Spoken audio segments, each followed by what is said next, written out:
എൻ്റെ തലയുടെ മുകളിൽ പെയ്യുന്ന മഴവെള്ളം എൻ്റെ കയ്യിലുള്ള ഏറ്റവും ചെറിയ ആയുധം വെച്ച് ഞാൻ നോ പറയുകയാണ്, വേണ്ട എന്ന് പറയുകയാണ്. ഇല്ലേ അല്ലേ? കുട പിടിക്കുമ്പോൾ എൻ്റെ തലയുടെ വെള്ളം തെറിച്ചു പോവുകയാണ്.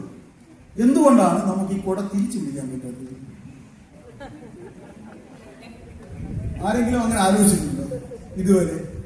ആ കുട തിരിച്ചു പിടിക്കണമെന്ന് ആർക്കെങ്കിലും ഇതുവരെ തോന്നിയിട്ടുണ്ടോ? അങ്ങനെ തിരിച്ചു പിടിച്ചാൽ നമ്മൾ നനിയുമോ? നോക്കിയല്ലേ അറിയാൻ പറ്റും. അപ്പൊ ആ ഒരു ചെറിയ പരീക്ഷണത്തിന് പോലും നമ്മൾ തയ്യാറില്ല. അപ്പൊ അതുകൊണ്ട് നാളെ ഇതെല്ലാം കേട്ടിട്ട് നാളെ സ്കൂളിൽ പോയിട്ട് മക്കൾ ഒരു കാര്യം ചെയ്യരുത്, ഉടനെ നിന്ന് തിരിച്ചു പിടിക്കരുത്. എന്ത് പറയും? ആൾക്കാർ പറയും കുട്ടികൾക്ക് എന്തോ കുഴപ്പമാണെന്ന് പറയും. അപ്പൊ നിങ്ങൾ പറയും ഞങ്ങളുടെ കുഴപ്പമല്ല, ജില്ലയിലൊരു കളക്ടറെ കൊണ്ടുവച്ച് അയാൾക്കാണ് കുഴപ്പമെന്ന് പറയും. പക്ഷെ ആ പറയുന്നതിന് പകരം എന്റെ ആഗ്രഹം അടുത്ത മഴ പെയ്യുമ്പോൾ നിങ്ങളിൽ ഒരു 50% പേരെങ്കിലും ഈ കളക്ടറെ ഓർക്കും. എന്തുകൊണ്ടാ?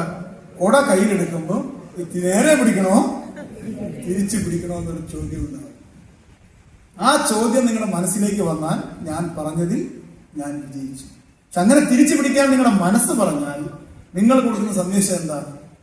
എന്റെ തലയുടെ മുകളിൽ വീഴുന്ന വെള്ളം എന്റെ കയ്യിലുള്ള ഏറ്റവും ചെറിയ ആയുധം വെച്ച് ഞാൻ സംഭരിക്കും.